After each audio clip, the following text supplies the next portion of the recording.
Morning, welcome to Corned Barrow Burgundy Unpicked podcast. We are delving into the François Carillon special here and joined with myself, Joe Muller. This is, we've got the boss man, Will Hargrave. Hello. Yeah, morning, Joseph. Hello. Mr. Kirkpatrick Nev. Morning. And Mr. Eccles. Enjoyed the joined with yourself. Good to see you, Joe. Yeah. Well, off on air. We're joined here in enthusiasm and unity for what we absolutely love as a white Burgundy exclusivity of ours. So much so, we do it everywhere we have an office, actually. UK, so obviously Scotland is included in that. Let's not delve too much into that one. And then Hong Kong, Singapore, and Shanghai. So it's a bit of a rarity on that front, but it's one really, I think, that just emphasizes our love for the wines and how we kind of over time wanted to work with them more and more. So maybe on that note, I'll just give a very, very brief background to those who might be new, who haven't tasted the wines of François Carillon and haven't purchased any. We became the exclusive agent in 2010. So the domain before was known as Louis Carillon, which is obviously François' father. He decided that he sort of, enough is enough, I guess, wanted to retire, stepped down, and then the two brothers in very Burgundian fashion decided to split the holdings, and that's Jacques Carillon and François. And François had always been sort of more on the viticultural side at Papa's domain, and Jacques was involved in the winery more. And they've decided, obviously, that they're going to tackle both aspects. And I think it's quite a big learning curve for anyone who takes that transition, because whichever side is your speciality, you're obviously going to have to get your head around the other side of the coin.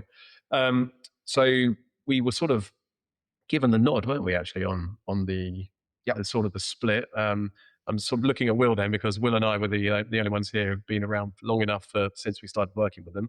Yep. And François' viticultural work was very well known. We went, visited, saw that firsthand, and he's turned into quite a dab hand in the winery, producing some beautiful wines, various levels, made from what clearly originates from pristine fruit. But since 2010, it's been a good journey. Yeah, so then this is our 15th vintage, therefore. Yes. 2024, which is great. It's lovely to be in on something from the off. And the offers can all be found on the library. Previous ones, there's some good photos of Adam and Percy looking sort of joyously at the vineyards with François.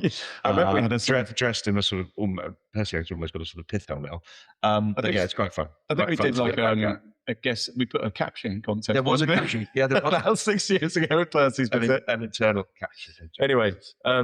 Making light of some gorgeous wines. Yes. So, this is a serious domain. It's sort of 16th generation. This is royalty of Puligny, really. There's no other way to sort of term it. And François being the 16th generation at the moment, he's got two sons, Mathis and Paul, who are now working at the domain full time as well. Yeah.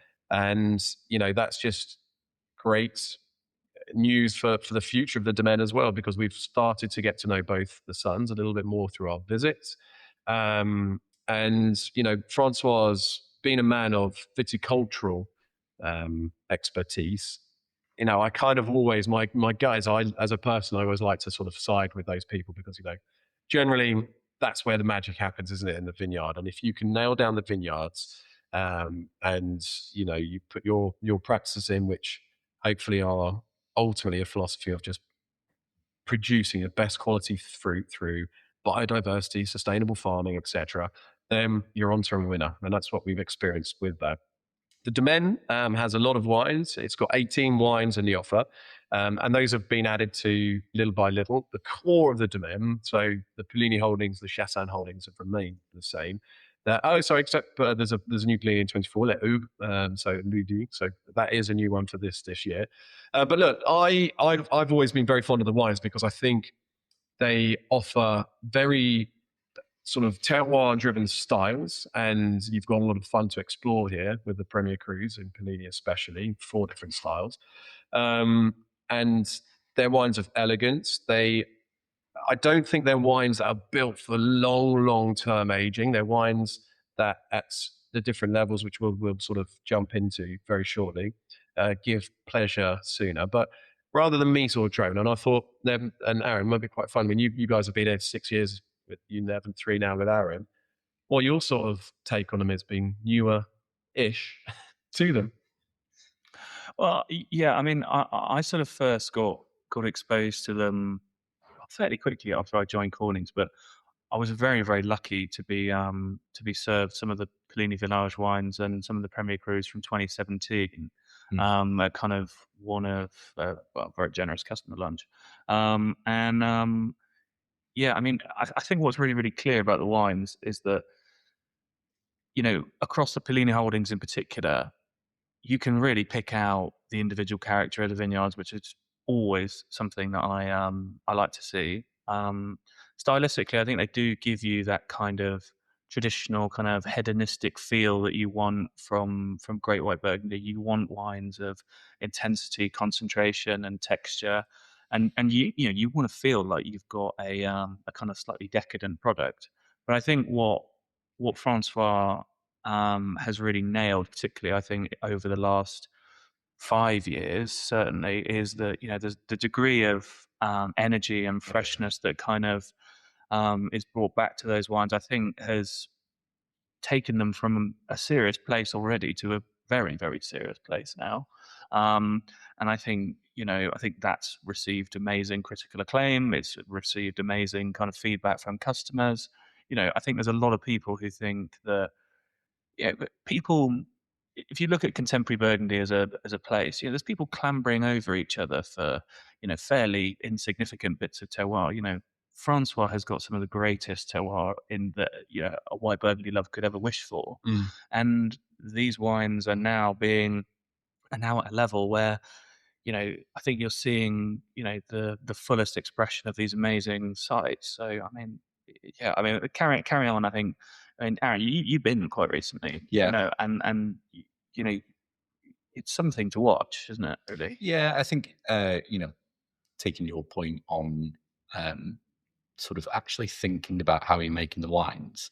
I've been to many a domain in Burgundy and many a domain across the world where you ask them why they've done a certain thing, and they turn around and sort of say, "Well, it's because my father did it that way, and his father before that." You're like, "Cool," but you want a little bit more. And Francois really has that sort of idea and energy of how he wants to make the wines. He always wants the fruit to be at the forefront of everything, and I think that's sort of why it's great. There's so many wines sometimes that you try in Puligny sometimes that are sort of layered with a little bit of reduction, and therefore you don't really get that sort of ripeness of fruit coming through. Yeah, I think this is an important thing, isn't it? Like where does Francois' style sort of sit in the overall spectrum of kind of, you know, in the great villages of, you know, Puligny and Chassagne? There's an awful lot of people trying different stuff these days.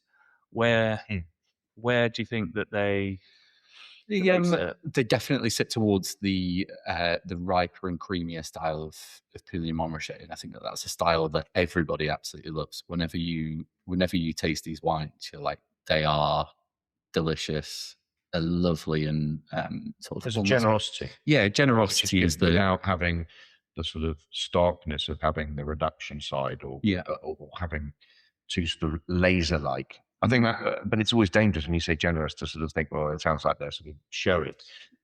They do show very well and they drink very well young, but I think there's a seriousness to them underneath that means they're proper wine. And yeah, it's not a one size fits all policy. I mean, there's you know, there's a lot of small barrels used, so you get a little bit of creaminess, but also now you go and visit the domain, they're fermenting in stainless steel, they're fermenting in glass wine globes as well, that are really preserving sort of freshness and energy. Yeah, I would agree. But picking up on 2 points that you both said, I think, Nev, you're spot on. The energy side that's within these wines now, I think, is more harnessed more readily and more consistently. And I think, you know, that's coming back to what you were saying about trying to find their own identity. And of course, he wants to find his own identity and his own path, because they decided to break away from Louis Carillon. They didn't want to stay and keep the domain going as the two brothers. And so logically, that sort of makes sense.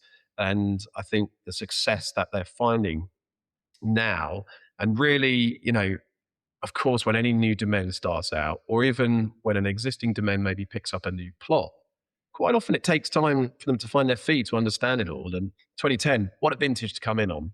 Brilliant.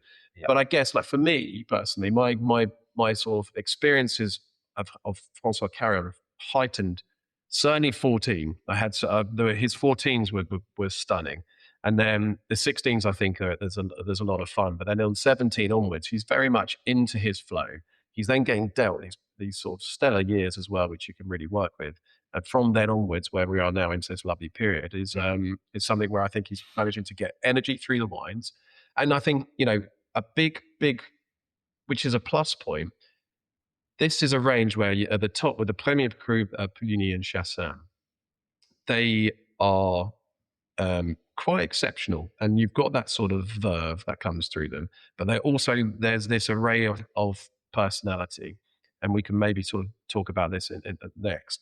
But it goes down. There's not many domains that can come in at a real entry level. And when I'm talking about entry level, we do a fantastic entry level Bourgogne Chardonnay with them, the Bergerie, and that's 65, I think, in the offer, is it? Yeah. I mean, Bergerie is interesting. So, let's chat about it now. Came about in 21 when obviously so much of Burgundy, particularly white Burgundy, was savaged by frost. And the Bourgogne. Yeah, and Francois. Oh yeah, obviously because you've got the Bourgogne generally on the sort of flatter lands, and that really gets hit by frost harder than the slopes do.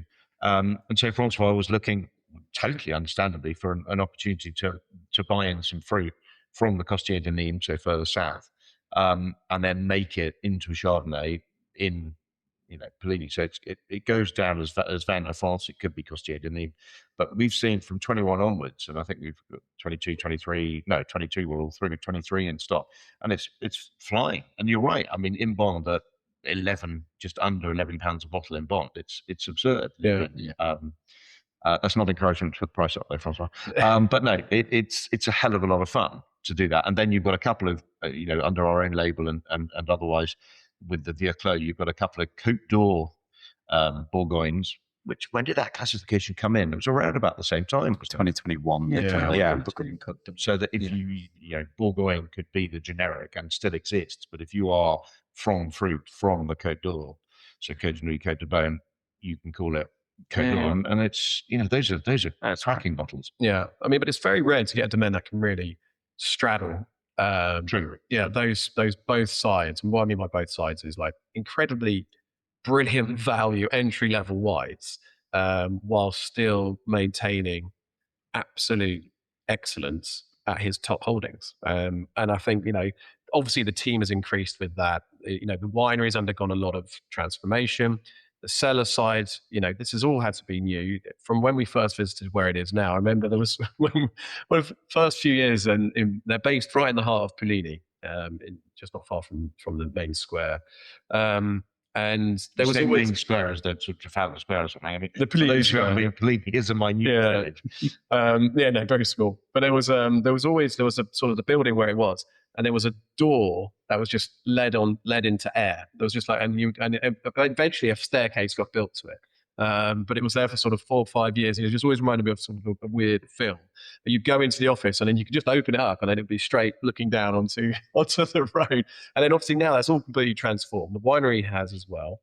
And it's needed to, because obviously, as we mentioned, he has picked up sort of holdings. He's picked up projects as well, like the Bergerie. I mean, if you're wanting to find, especially on the restaurant level, we've seen great success there, because the demand to find well-made Chardonnay with a sort of Burgundian philosophy. Obviously, it can't be, if you want a really good price, you can't use the fruit from Burgundy, so that's where it's been sourced elsewhere. But it delivers texturally, and it delivers in a sort of an elegance. So I think I would certainly implore people to seriously look at the sort of entry in inverted commas level here, because when you sort of step up after the the Bourgogne, which is also what we use for our house wine because we're so impressed with it, you then get to the sort of the two village wines. Should we do that before the Saint-Aubins? Yeah. I think it'd be fun to so the Puligny Village and the Chassagne Village, they are outrageously good for what they are, and to find 2024 we're not going to go over the vintage report because you will hopefully would listen to this, us waffle on about this before. But it's a really, really good white. It's a really good white vintage. It's a very good year for whites, and so generally speaking, people should be looking at this with a lot of intrigue and looking to buy, a handsome amount. The Puligny Village 395, the Chassagne Village 385 is phenomenal value. The Puligny Village comes from 5 plots. It's what the Domaine do. It's the signature. And this is the perfect example of, you get a little bit of that energy in there that's sort of bouncing around, but you've also got that sort of lovely textural appeal, which comes in, and that classic sort of white flower, sort of hazelnutty Puligny-esque. And then the Chassagne, which I would argue is possibly the better value, because not just because it's a touch cheaper. It's a single plot, and it's coming from the northern part of the Chassagne village, just where Puligny border is. And actually, the Chassagne is a sort of a more slightly focused Chassagne, and the Puligny is more of a sort of slightly more open over Puligny. So depending on what you're looking at, it's quite cool. Yeah, I think this is one of those situations where when you've got a good amount of incredible holdings at the kind of village level like Francois does, this just gives you the luxury of choice and selection. And as I say, it's sort of one of those wines that year in, year out, whether it's be us or the critical press or whoever, anybody who goes and tastes that wine comes away being like, this is, if you want a benchmark Puligny-Montrachet that tells you exactly what that village is all about. Likewise with the Chassagne. As you say, the Chassagne is probably a little bit more racy, but the Puligny, certainly, it is archetypal. It is exactly what that village should be about. Yeah, it's the calling card of the Domaine, and I think, as you said, 5 plots. It's also quite interesting that he took out a single plot in 2023 and renamed it Noyer Brett. Yeah, and that's now not bottled under his Domaine, because his sons are both sort of working on it with viticulture experiments. So they're really trying to push forward how they can take their viticulture to the next level. Yeah, that's a serious decision. Yeah, really. Consequences. Yeah, which is really exciting. So what does it mean? It means that those 5 plots that go into the Puligny are classical, elegant Puligny-Montrachet, which is exactly what you want to be drinking. I don't think that there's anybody who's ever bought a bottle of that, opened it and thought anything but, this is fantastic. Like, this is what I want to be drinking. It's great Puligny-Montrachet. Yeah, I think what's happening now, though, is that, with the additions of the Lodi Premier, the Lodi Puligny holdings as well, Les Aubes, which we've taken on this year, and then Enseigneur, which we've been doing, Les Enseigneurs, which we've been doing for a couple of years now. I think, it really puts on pretty clearly that, there is amazing character to be had, the individual character that a lot of these sites show. Now, that Enseigneur is, a stone's throw away from Batard Montrachet. It is widely agreed that it is one of the great village Lodis, and Les Aubes, which is brand new, is a Lodi within Enseigneur itself. So both of these plots are so close to each other and yet have a real distinctive character. And these sell like hotcakes now, don't they? They absolutely, people go mad for them. But I think what they're doing is really, really, really cool there. Yeah, no, you're right. I mean, Enseigneur is one of those rare occurrences of a village vineyard bordering Grand Cru. Bienvenue's just next to it, and Batard, it's crazy, really, isn't it? Yeah, and he chooses to show the Enseigneur before all the Premier Crus as well. I mean, you can really see, Puligny's lovely. I would always recommend everyone just get stuck into it, within a couple of years of it being delivered. Whereas the Enseigneur and the Premier Crus, you can see that there is this electricity to the acidity, which means that then you're like, okay, this needs some aging.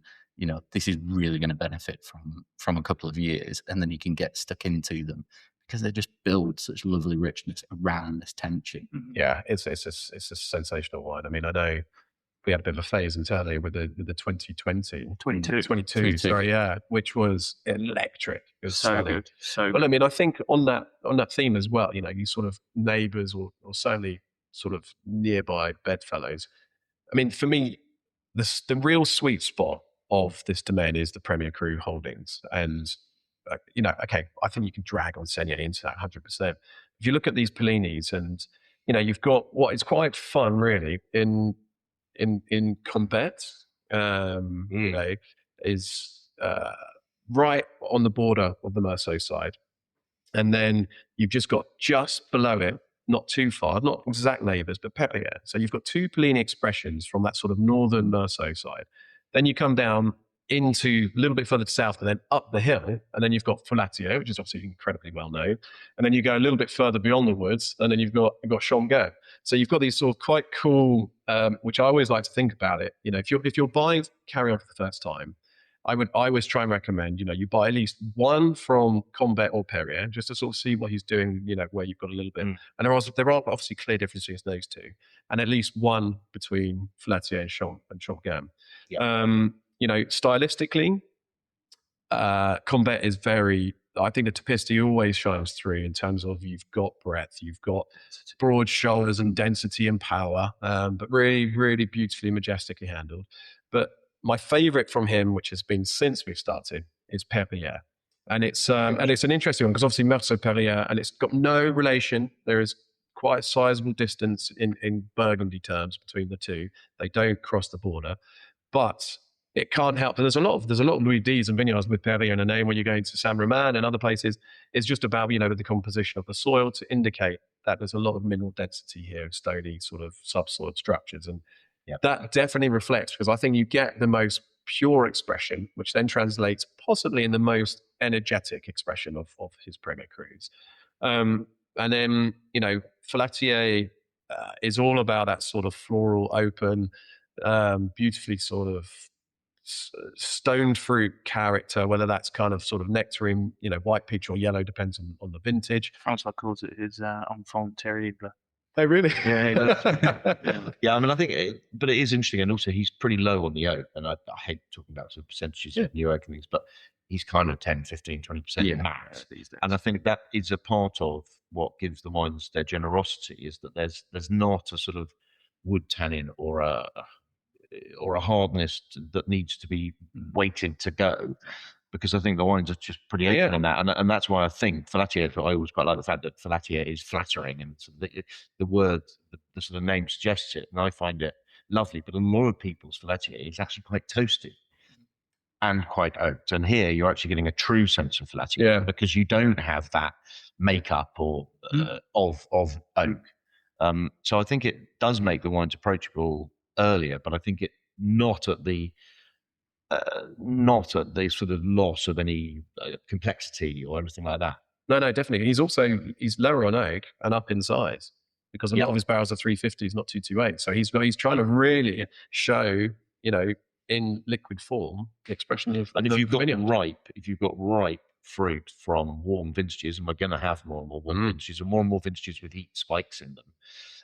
If you have that, then it's going to take even more. So I think which is a general move as well, I think in many ways, in lots of the wine world, but to bigger vessels, going to bigger vessels is going to be a good thing, because it's so easy for things to just take too much wood. But really, I think what's nice about what we kind of covered there is that, you know, there is a bit of something for everyone. You know, if you want, you know, Premier Cru level in particular, you know, if you want things that are, if you like wines on the kind of racier side and with a little bit of a kind of, you know, spine of kind of mineral presence and acidity, you know, you've got Perrier, you've got Les Enseignes, you know, and I would probably also say Merger d'Andechien from Saint-Aubin as well. That's a very stony vineyard. You know, if you like your white Burgundy a little bit richer, more hedonistic, you know, you've got Combat. You know, you've got some of the Chassagne wines. You know, I think Follatier will kind of give you a similar expression there. You know, I think there's a lot to like, and you know, we have conversations with people all the time about, you know, the sort of white Burgundy that they want to drink, and there is kind of it's all there for you. Yeah, I mean, I would also like to really draw a bit of a spotlight on the Changeux from François, just because You can see from his pricing, he maybe doesn't sort of class it in the same level as the other three that you've mentioned, Perrier, Combat, Vlatier. But because of that, I think he actually personally is probably undervaluing it slightly, and the value in 24 is phenomenal, because I'm going to come on just a little bit more of a, outside of the quality, why do you want to be buying these 24s? The general style, like Chongqing, quite often for me can be like that sort of broader style. Sometimes it can be, it can be, and this is from various producers' experience with this vineyard, can be a little bit flaccid, but with Francois' style of energy within there, and in 24, because that is about keeping high acid backbone, keeping it purity. It comes through quite nicely, and it sort of counteracts that. Now, what I was going to mention is that here Francois is also commercially engaged, and this is what is also a real sort of pleasure to work with. We've got the quality, we've got personality, we've got his son. Like Paul came over for the tasting. We're getting to know them more, which is great. We went out for a few drinks afterwards with Paul. Whistle blowing and likes a Guinness. Yeah, they do.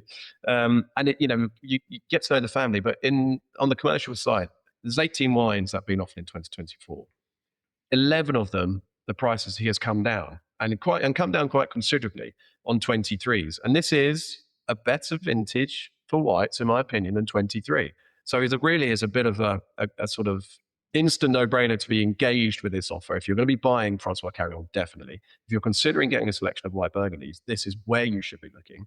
So the top Premier Crus are seeing around 795 a 6. The Champagne's 570 a 6. Less than 100 in bottle in bond for white Burgundy from this vintage, from a producer who knows what the hell he's doing and has been doing it for a long time across two domains, in a vintage where actually you're getting the best of both worlds of a little bit of, nervous tension with its sort of broader style. That's one I would certainly be putting a spotlight on and talking to customers about. Is there any others that you feel that need a little bit of a... We haven't mentioned the Mascherelle and the Chassagne side, which I love. And it's been, when we first took the wines on, it was almost our only sort of Chassagne, and certainly our Premier Cru. So I've enjoyed that a great deal over time. I think all the vintages from sort of 17 onwards are drinking brilliantly now, so I'd go with that. The Flatier I like. I think it's got a lot of generosity about it. Yeah. For the vineyard nerds amongst you, I've got Merger d'Andechien in Saint-Aubin as the one. It sits just above Chevalier Montrachet. That's really helpful. You've sold out to that one. But, I think be quicker next time. The one for me would be the Chassagne Premier Cru. It's a blend of Chenin and Clos Saint-Jean, which they used to be bottled as its own. There were two Premier Crus. But now Francois said he brings them together because he likes sort of the energy that you get from Chenin, and then the broadness that you get from Clos Saint-Jean as well. I mean, there's some seriously expensive bottlings of Clos Saint-Jean out there. Yeah, this gets it in a Premier Cru, and it's very cheap. Yeah, look, I mean, so obviously been around, and Will, I'm sure this applies to you as well. Since they started, we've had a lot of customers who now have pulled these from reserves. Obviously, and I'm talking, the sort of the junior wines. They're there to be drunk, and as we've discussed, within 1 year, 2 years of the Bourgogne, certainly, and then Village, great between 3 and 4. But now we've got a lot of people who've been pulled 14s, 15s, 16s, 17s, 18s on some cases, and the feedback is always unanimously positive. I wish I would have bought more of this at the time. The other one, which they quite like, is Magnums. I get a lot of people who've taken out their Magnums. They just think, because it just adds that extra bit, particularly Village, the Saint-Aubins, those ones in mag formats are stunners for, people around at either barbecues, could be Christmas dinner, it could be birthdays, or just, you've got a good old dinner party going on. For restaurants as well, I think that one of the highest sort of points of praise, Mathieu at Nausée, one of our favourite restaurants. Mathieu always makes sure that there are some François Carillon wines on the list. He bought in 2013 Puligny for us recently. It's so good, just drinking so well. So if it's good for the songs, then it's good for everyone. Yeah, I mean, really, this is the sort of offer that you feel a bit guilty about. You tally up your order and you've probably got like 6 or 7 cases because you've gone through and you think, but trust me, you'll be very happy like you do, because it covers your bases and and offers a lot of quality. Yeah. Well, thanks, Francois, Paul and Mathis, for some cracking 24s. Absolutely. And we'll get them over at some point. Or we'll be good to do some dinners and things. So we'll indeed put that on our website. And I think we'll be back soon with one I'm very excited to talk about, DDP. Oh yeah, nice. But anyway, thanks for listening. This is Joe signing off. Cheerio.